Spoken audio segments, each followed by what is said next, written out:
Well, jobs, jobs, jobs. It is the focus in this economy right now. A lot of questions for millions of Americans. Will they keep their job, or where will their next job come from?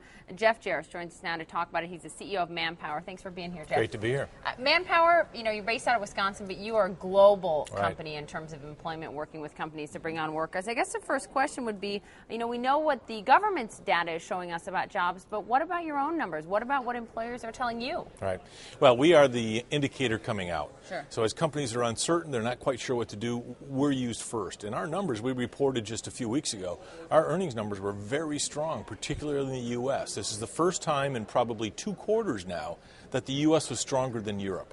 So it's starting to come out. It's just not coming out at a pace that can feel satisfying. No, and the big question is, and the White House has talked about this, we've got stubbornly high unemployment, and how long is it going to stay this way, especially with the influx of stimulus money we have and the amount of jobs being created, some argue aren't proportional to that.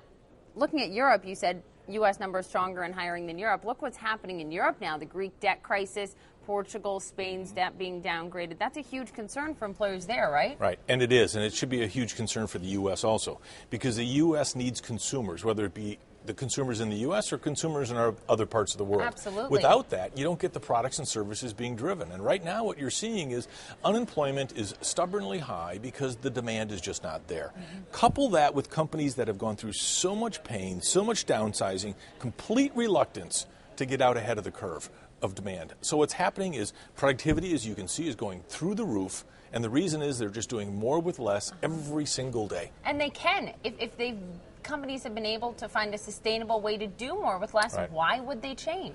Well, they're not going to. What's going to happen is there's productivity because they're doing things differently, and then there's productivity because demand is slow enough that they can just get more out of people. The work week is starting to extend, which is a good thing, but in the office professional side, it's not unusual to see 12, 13 hours days, Saturdays and Sundays. Yeah. Companies are going to continue that until you puncture through this real demand. And if that doesn't happen, what you're going to see is just continued holding down of the employment side. Any really hopeful sectors that you're seeing?